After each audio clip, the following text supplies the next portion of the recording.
Make sure she wears a uniform. I want everyone to see exactly what she is."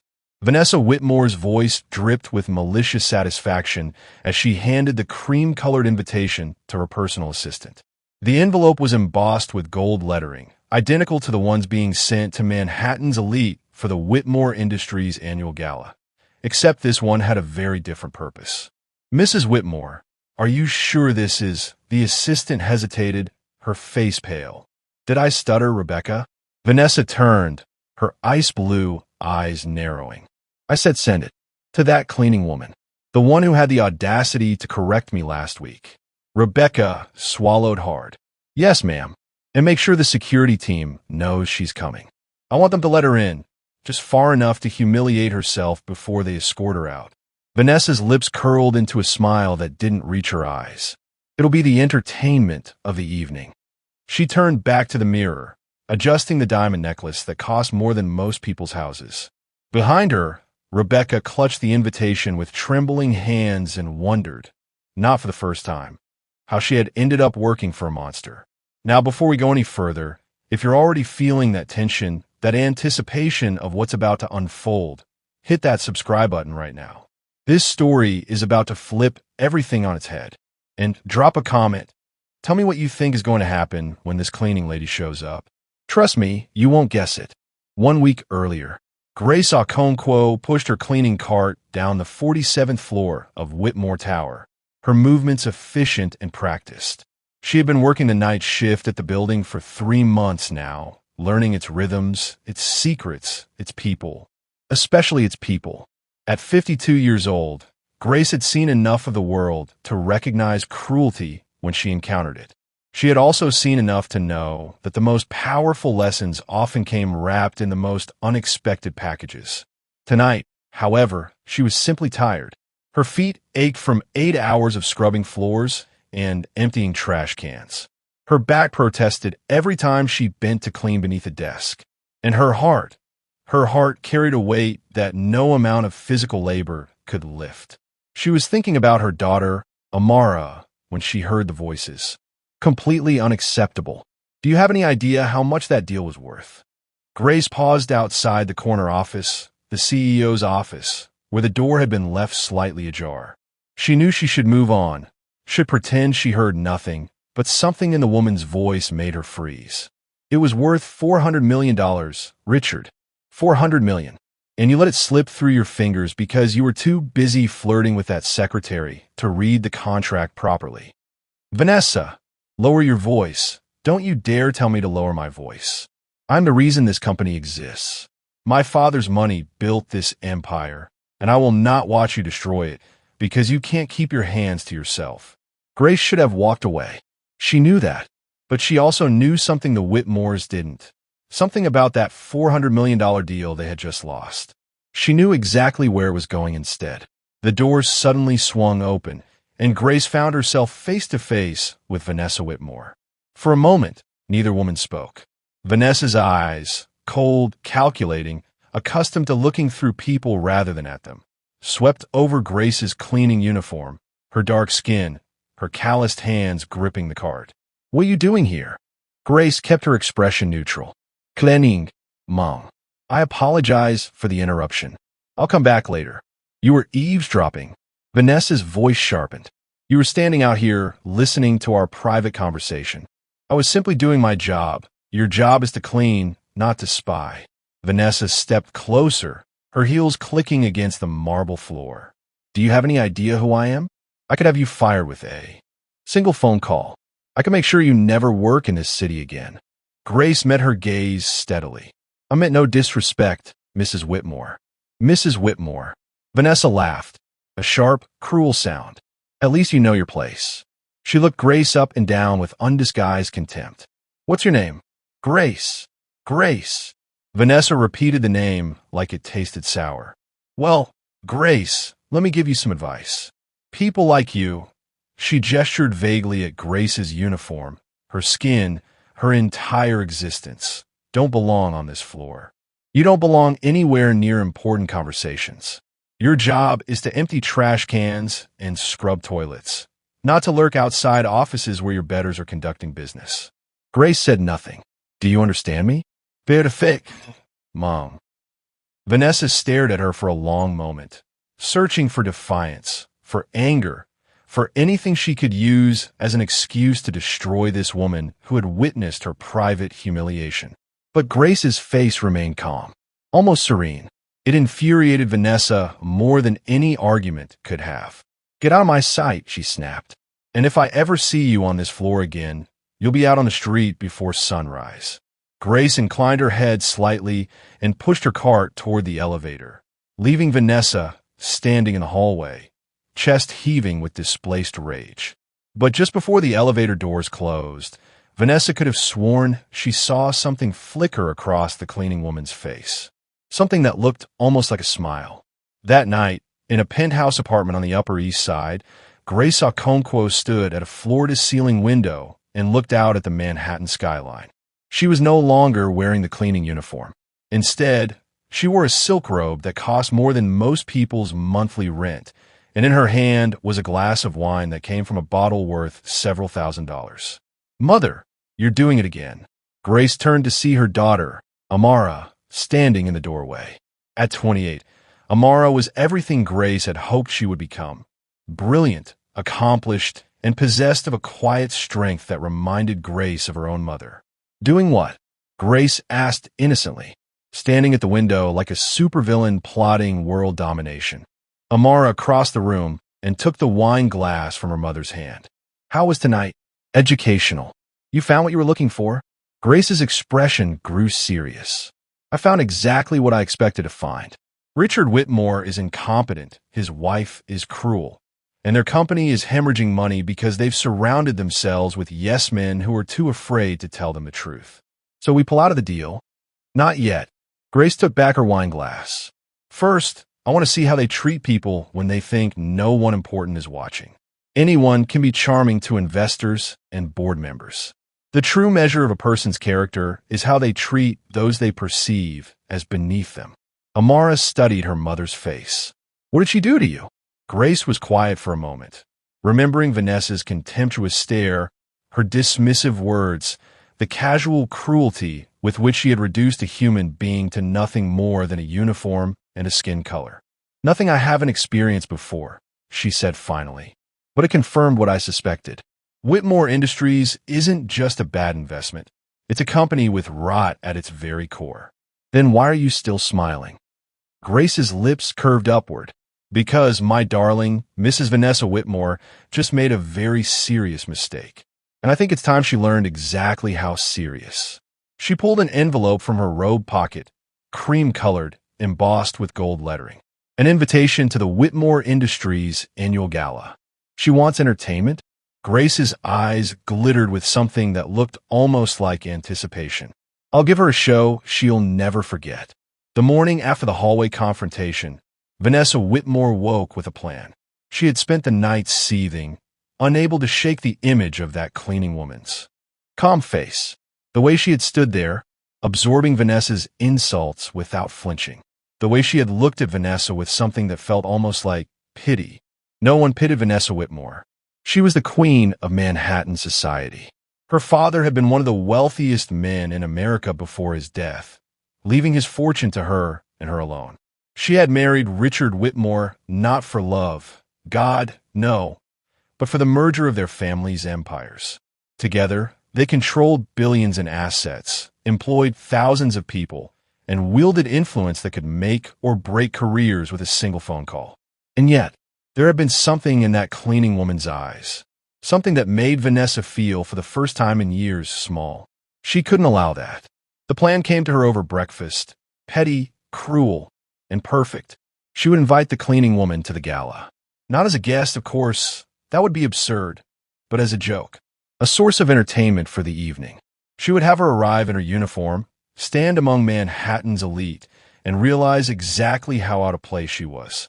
And then, once the humiliation was complete, security would escort her out. It would be hilarious. The perfect revenge for daring to witness Vanessa's private moment of vulnerability. "Rebecca," Vanessa called to her assistant.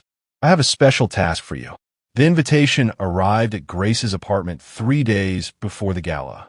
Amara was the one who opened it. Mother. Her voice was tight, with barely controlled anger. You need to see this. Grace took the envelope and read the handwritten note tucked inside the formal invitation. Dear Grace, you seemed so interested in our private affairs the other night.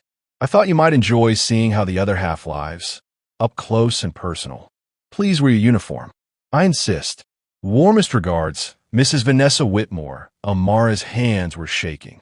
The nerve. The absolute nerve of that woman. We should sue. We should accept. Amara stared at her mother. Excuse me. Grace set down the invitation, her expression thoughtful. Mrs. Whitmore wants to humiliate a cleaning woman in front of all her wealthy friends. She wants to put someone in their place. Her voice hardened. I think it's time someone put her in hers. Mother, what are you planning? Grace picked up her phone and dialed a number from memory. James? It's Grace. I need you to arrange something for the Whitmore Industries Gala on Saturday. She paused, listening. Yes, I know I said I was still evaluating. Consider the evaluation complete. Another pause.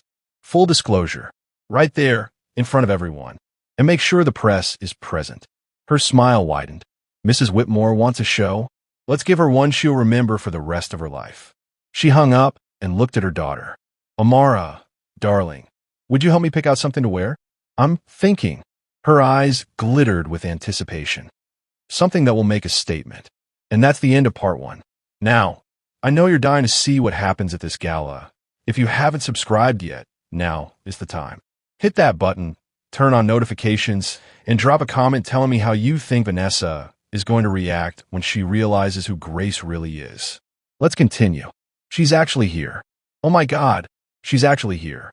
Vanessa Whitmore's champagne nearly sloshed over the rim of her crystal glass as she spotted the figure entering through the main doors of the Whitmore Industries ballroom. Around her, Manhattan's elite mingled in designer gowns and custom tuxedos, oblivious to the spectacle about to unfold. But Vanessa saw.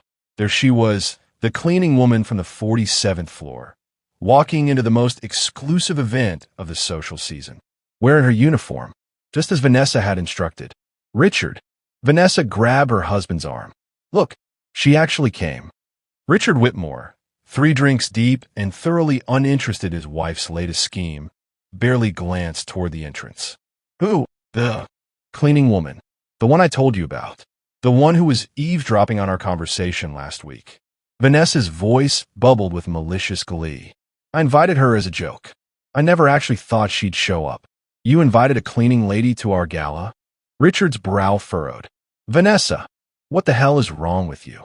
Oh, don't be such a bore. It's going to be hilarious. Vanessa handed her glass to a passing waiter and smoothed her emerald ball gown. Watch and learn, darling. This is how you put people in their place. She strode across the ballroom floor, her heels clicking against the marble, her smile sharp as a blade. Several guests turned to watch, sensing drama, hungry for it, the way Manhattan's elite always were.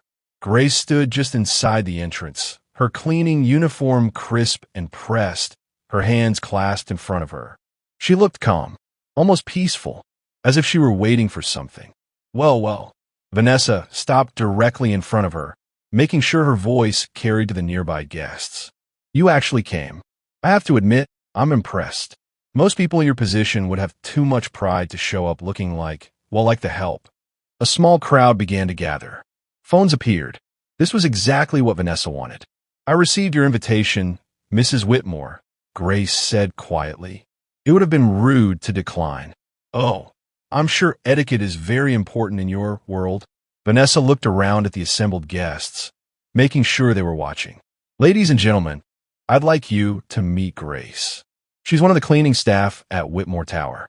She was so fascinated by my personal life that I thought, why not give her a glimpse of how the real people live? Polite, uncomfortable laughter rippled through the crowd. Tell me, Grace, Vanessa continued, her voice dripping with condescension. What's it like, being here among your betters? Does it make you wish you'd made different choices in life? Studied harder, perhaps? Married better? Grace remained silent, her dark eyes unreadable. Nothing to say? Vanessa laughed. How disappointing. I was hoping for at least a little entertainment. She gestured to a security guard standing nearby. Thomas, please escort our guest to the service entrance. I think she's seen enough. The guard moved forward, reaching for Grace's arm. And then a voice rang out across the ballroom. I wouldn't do that if I were you. Everyone turned. A young woman was pushing through the crowd, stunning in a crimson gown, her natural hair styled in an elegant updo, her presence commanding immediate attention. She moved with the confidence of someone who had grown up in rooms exactly like this one. Amara Okonkwo stopped beside her mother and faced Vanessa Whitmore with a smile that didn't reach her eyes. Who the hell are you? Vanessa demanded. My name is Amara Okonkwo. I'm the CEO of Okonkwo Holdings. She paused, letting the name sink in. Perhaps you've heard of us. We were the ones about to invest $400 million in your company. The color drained from Vanessa's face. That's impossible. The Okonkwo deal fell through because you lost it? Amara tilted her head. No, Mrs. Whitmore. You didn't lose it. We withdrew. After receiving some very troubling reports about the company's leadership and culture. She gestured to Grace. This is my mother, Dr. Grace Okonkwo, founder of Okonkwo Holdings, chairman of the board, and the woman you just tried to humiliate in front of all your friends. The ballroom went dead silent. I need you to pause and take that in, because what happens next is going to change everything. If you're on the edge of your seat right now, hit that like button. And if you want to see Vanessa Whitmore get exactly what she deserves, keep watching. Dr. Grace Okonkwo. The name echoed through the ballroom like a thunderclap. Anyone who followed business news, and in this room, that was everyone, knew who Grace Okonkwo was. She had been born in Lagos, Nigeria, to a family with nothing.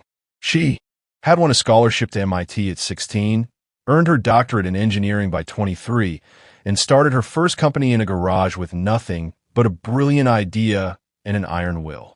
By 40, she had become one of the wealthiest self-made women in the world. By 50, her investment firm controlled assets worth over $30 billion. Her decisions could make or break companies. Her approval was sought by the most powerful CEOs on the planet. And Vanessa Whitmore had just told her to scrub toilets. I don't understand. Vanessa's voice had lost its cutting edge. She sounded almost plaintive. You were cleaning the building. I was evaluating it. Grace's voice was calm, measured, utterly without malice. Before Okonkwo Holdings invests in a company, we like to understand its culture. Not just the culture that's presented to investors and board members, but the culture that exists when no one important is watching. She took a step closer to Vanessa. I wanted to see how Whitmore Industries treats its workers. The people who empty the trash cans and clean the bathrooms and keep the building running. The people who are often invisible to executives like you. This is entrapment. It's due diligence, Mrs. Whitmore. And what I found was deeply troubling. Grace's eyes never left Vanessa's face. I found a company where employees are afraid to speak honestly because they've seen what happens to those who do. I found a leadership team more concerned with appearances than substance. And I found a culture of cruelty that starts at the very top. She gestured around the ballroom. You invited me here to humiliate me, to prove that people like me, people without your family name, your skin color, your inherited wealth, don't belong in rooms like this. Her voice hardened. But you made a miscalculation, Mrs. Whitmore. You assumed that because I was wearing a cleaning uniform, I must be worthless. You assumed that because I'm black, I must be powerless. Grace smiled, and there was nothing warm in it.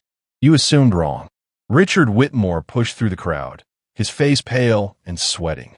Dr. Okonkwo, this has all been a terrible misunderstanding. He shot a furious glare at his wife. Vanessa doesn't speak for the company. She doesn't. Your wife is the largest individual shareholder in Whitmore Industries, Grace interrupted. Her family's money built this company. I think she speaks for it quite loudly, Mr. Whitmore. Please. Richard's voice dropped to a desperate whisper. The investment, we need it. The company needs it. Without that capital injection, well, you'll face bankruptcy within 18 months. Grace nodded. Yes, I know. I've seen your books. The real ones, not the ones you show to investors. Richard went gray. How did you? I'm very thorough. Mr. Whitmore. Grace turned to address the room at large. Ladies and gentlemen, I apologize for disrupting your evening, but I felt it was important that you understand exactly what kind of company and what kind of people you've been supporting all these years. She pulled a document from the small clutch purse Amara handed her.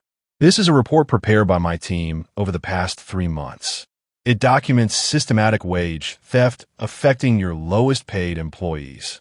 It documents sexual harassment claims that were buried by your legal department.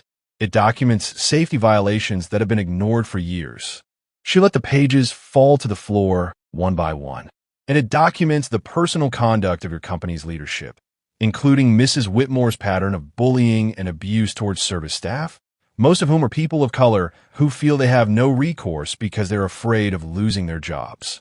The crowd had begun to murmur. Phones were out. Someone was definitely filming.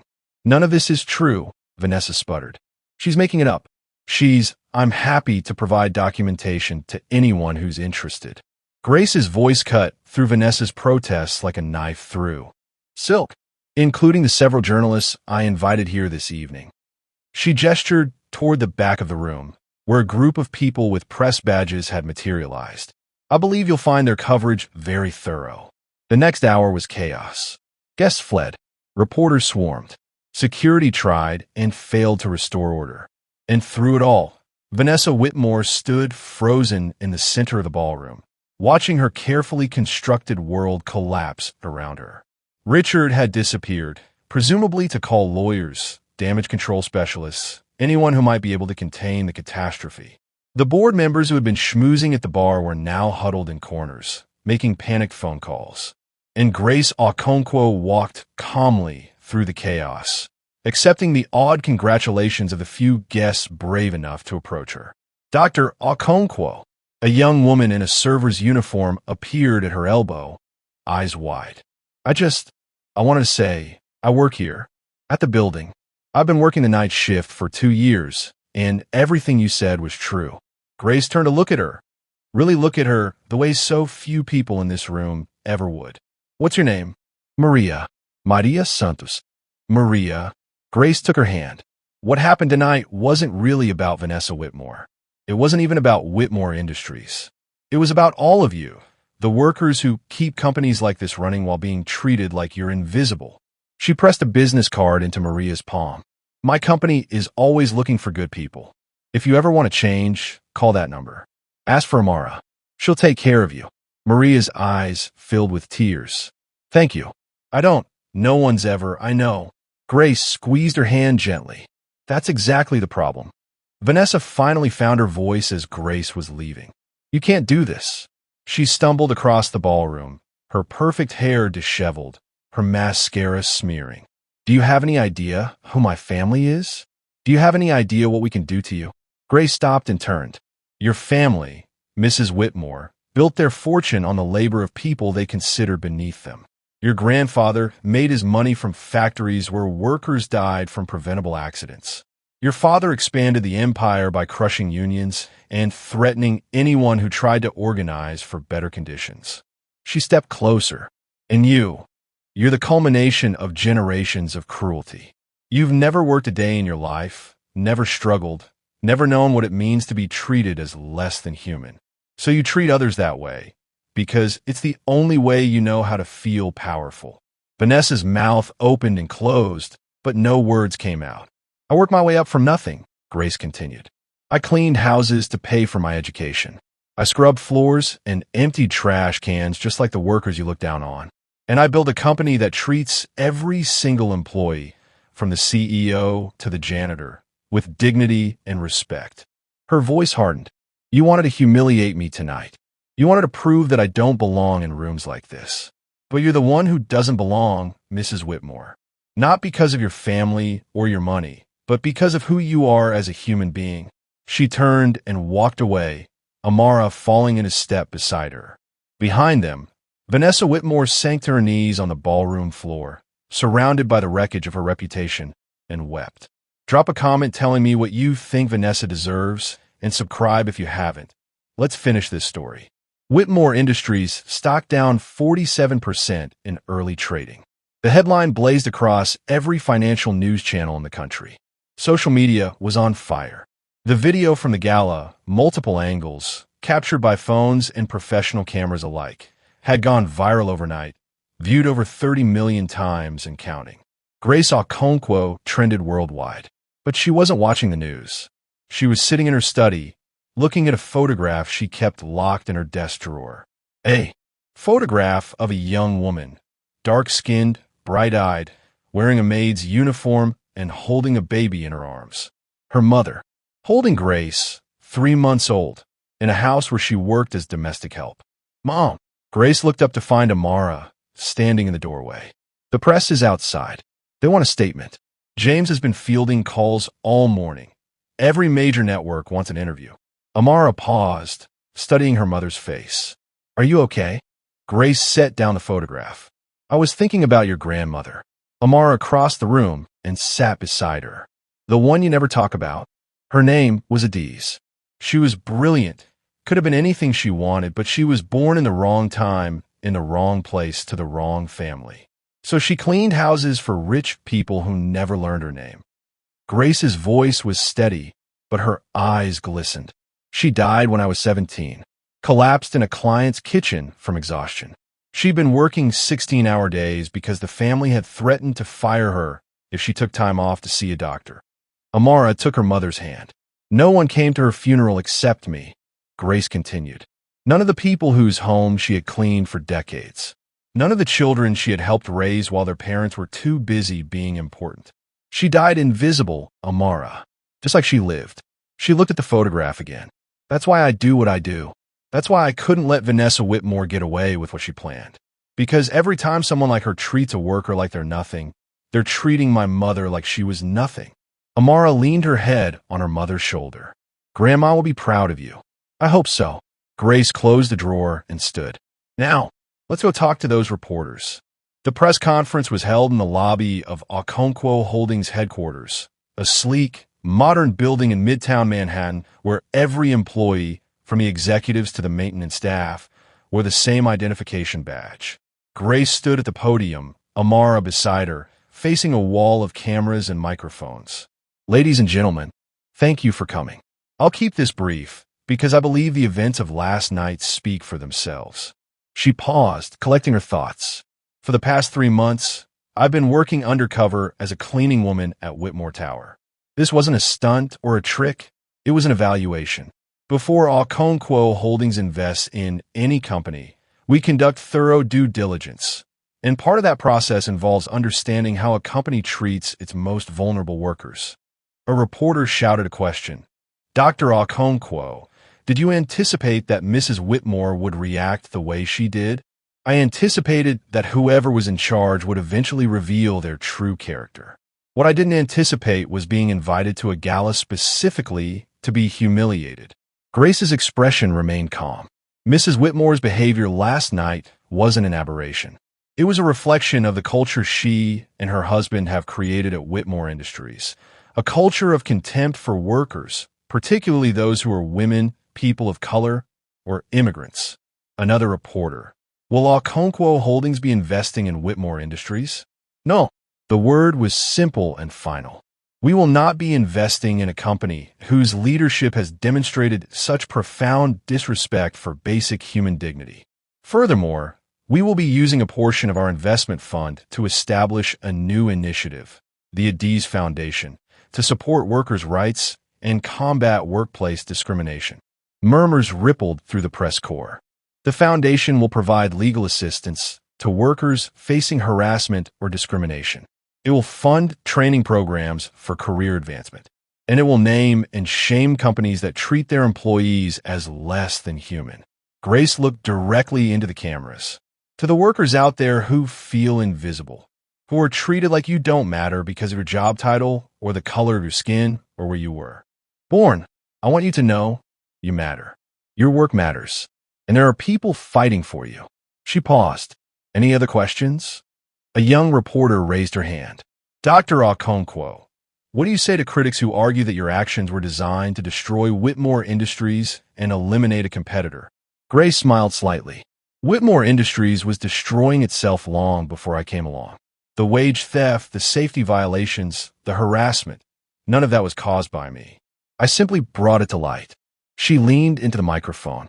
As for eliminating competition, Okonkwo Holdings has no interest in acquiring Whitmore Industries. We're not vultures, but we are building something different, something better, a model for what ethical business can look like in this country. She stepped back from the podium. That's all. Thank you. In the weeks that followed, the fallout was swift and devastating. Whitmore Industries' stock continued to plummet. Investors fled. Major clients canceled contracts. The board of directors convened an emergency meeting and, by a vote of 8-3, removed Richard Whitmore as CEO. Vanessa Whitmore became a pariah. The society friends who had once clamored for her attention now refused to return her calls. Her name was removed from charity boards. Her invitations dried up. The women who had laughed politely at her jokes in the ballroom now whispered behind her back.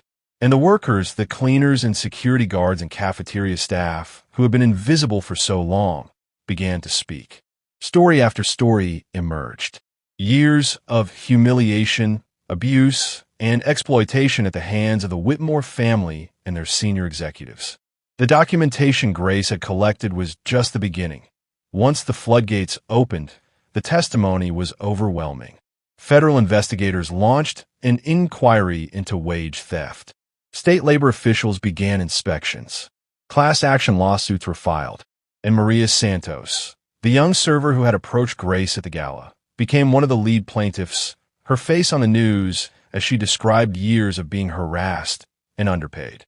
I never thought anyone would listen, she told reporters.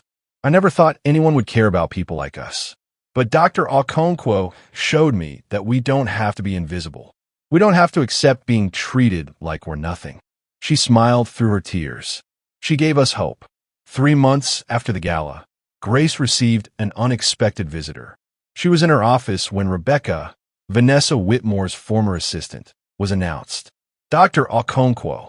Rebecca stood in the doorway, nervously clutching a folder. Thank you for seeing me. I know you have no reason to. Please sit. Grace gestured to the chair across from her desk. What can I do for you?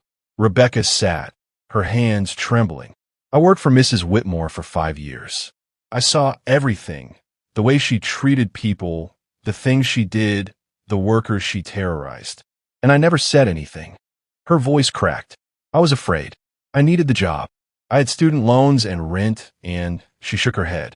Those are excuses. The truth is, I was a coward. I watched her hurt people, and I did nothing. Grace studied the young woman's face. What do you want, Rebecca? To help. Rebecca opened the folder. I kept records. Emails, memos, meeting notes, everything. I thought maybe someday it would be important. She pushed the folder across the desk.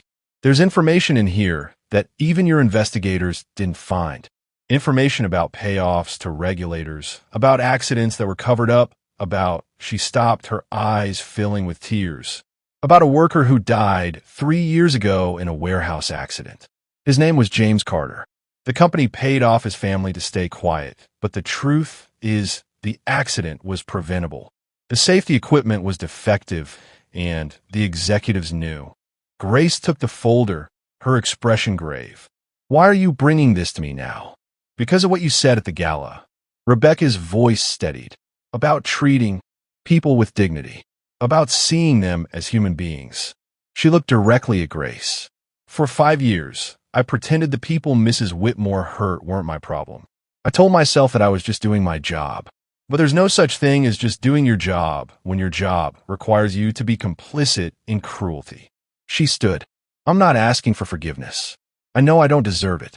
But maybe this information can help the people who are still suffering. Maybe it can make a difference. Grace rose and extended her hand. It will make a difference, she said. And for what it's worth, it takes courage to admit you were wrong. More courage than it takes to stay silent. Rebecca shook her hand, tears streaming down her face. Thank you, Dr. Okonkwo, for everything. 6 months after the Gala, Whitmore Industries filed for bankruptcy. The company that had once been worth billions was sold off in pieces, its assets distributed to pay debts, its workers scattered to find new employment. Richard and Vanessa Whitmore lost everything. Their mansion, their yacht, their social standing. They divorced within a year. Richard, stripped of his wealth and reputation, retreated to a small apartment in Queens. He was last seen working as a consultant for a mid-tier shipping company, a far cry from the corner office he had once occupied. And Vanessa Whitmore, disappeared. Some said she fled to Europe, living off what remained of her trust fund. Others claimed she was hiding in a small town somewhere, unable to face the world she had once ruled. But the truth was simpler and sadder. She was still in New York, living in a modest apartment in Brooklyn, working a job she never would have imagined taking. She was a housekeeper at a boutique hotel. It wasn't punishment. Grace had nothing to do with it. It was simply what Vanessa could find. With her name toxic and her connections severed, no one would hire her for anything else. The woman who had once looked down on cleaning ladies was now one herself. And every day, as she scrubbed toilets and changed sheets and emptied trash cans, she thought about what Grace Okonkwo had said, about people who work in the shadows, about dignity, about what it means to treat others as human beings. 1 year after the gala, Grace Okonkwo stood at the opening ceremony of the Adiz Foundation's first community center, a state-of-the-art facility in the Bronx that would provide job training, legal assistance, and support services to thousands of workers. Amara was beside her, along with Maria Santos, now employed full-time by Okonkwo Holdings as a community liaison, and dozens of former Whitmore employees who had found new opportunities through the foundation's programs. "Mom," Amara touched her arm. "There's someone here to see you." Grace turned.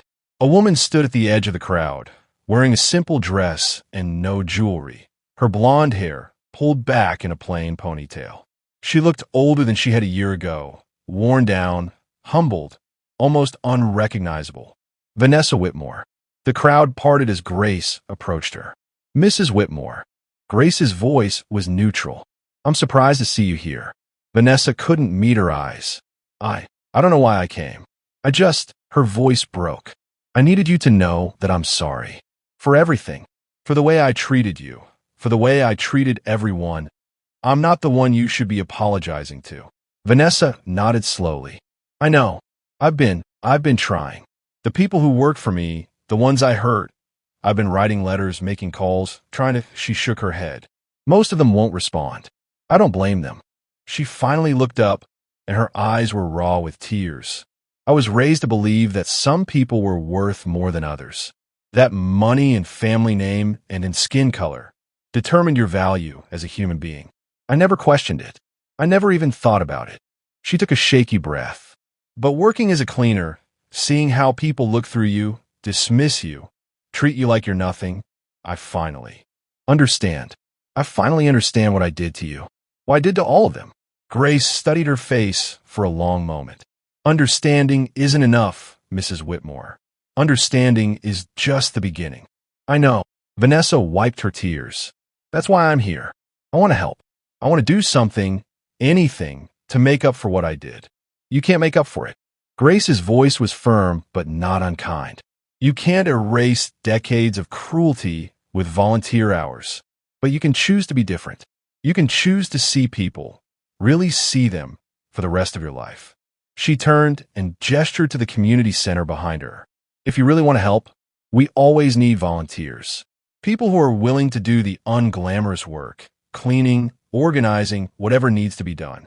Vanessa nodded. "I'll do it. I'll do whatever you need." "Good." Grace extended her hand. "Welcome to the Adiz Foundation, Mrs. Whitmore. We have a lot of work to do." Vanessa shook her hand, and for the first time in her life, she felt something she had never expected to feel: hope.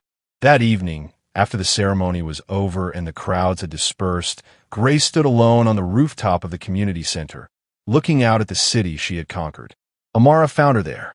"Quite a day," Amara said, joining her at the railing. "Yes." Grace smiled. "Your grandmother would have liked this. She would have loved it." Amara leaned against her mother. "Do you really think Vanessa can change?" Grace considered the question. "I don't know, but I believe everyone deserves the chance to try. That's what my mother taught me, that no one is beyond redemption as long as they're willing to do the work." She looked up at the stars, barely visible through the city lights. The world tried to make your grandmother invisible. It tried to make me invisible too, but we refused. And now, she gestured at the building beneath them. Now we're building something that will help others refuse too. Amara smiled. The CEO's wife invited a cleaning lady to her gala as a joke. And the cleaning lady changed the world. Grace laughed softly. Vanessa Whitmore thought she was the most powerful person in that room. But real power was never about money or family names. Real power is about lifting others up, about seeing the humanity in everyone, especially those the world tries to make invisible. She put her arm around her daughter. That's what your grandmother knew. That's what I try to live. And that's what we're going to teach everyone who walks through those doors. They stood together in comfortable silence, mother and daughter, watching the city sparkle below. And somewhere in that city, in a small apartment in Brooklyn, Vanessa Whitmore was scrubbing a toilet and finally beginning to understand what it meant to be human. The next morning, the New York Times ran a front-page story about the Adiz Foundation's opening ceremony. The headline read, "From Cleaning Lady to Community Champion. Dr. Grace Okonkwo's mission to make every worker visible." The article quoted Maria Santos, who had become one of the foundation's most passionate advocates. Dr. Okonkwo taught me that we don't have to accept being invisible. She showed me that our work matters, that we matter, that we deserve to be treated with dignity and respect. Maria smiled in her photograph, standing in front of the community center, her head held high. She was invited to that gala as a joke, but she turned it into a movement. And now, because of her, none of us will ever be invisible again. The article ended with a quote from Grace herself. "My mother used to say that the true measure of a person isn't how they treat their equals. It's how they treat those who have less power." The woman who tried to humiliate me thought she was teaching me a lesson about my place in the world. Instead, she taught me, and everyone watching, exactly who she was. Now it's time for the rest of us to show the world who we are. Not through our titles or our money or our family names, but through our actions, through the way we treat each other, through the choice every single day to see the humanity in everyone we meet. That's the world my mother dreamed of. And that's the world we're building, one act of dignity at a time. And that is the end of our story. If you made it this far, you understand what this was really about. It wasn't just about a billionaire's wife getting what she deserved. It was about seeing the people who are so often overlooked. The cleaners, the servers, the workers who keep our world running while being treated like they don't exist. If this story touched your heart, hit that subscribe button. Leave a comment telling me who in your life deserves to be seen. Share this with someone who needs to hear that they matter. And remember, the next time you see someone in a uniform, someone doing the work that others look down on, take a moment to really see them. Say thank you. Learn their name. Because everyone deserves to be visible. I'll see you in the next one. The true measure of power isn't how many people serve you. It's how many people you lift up.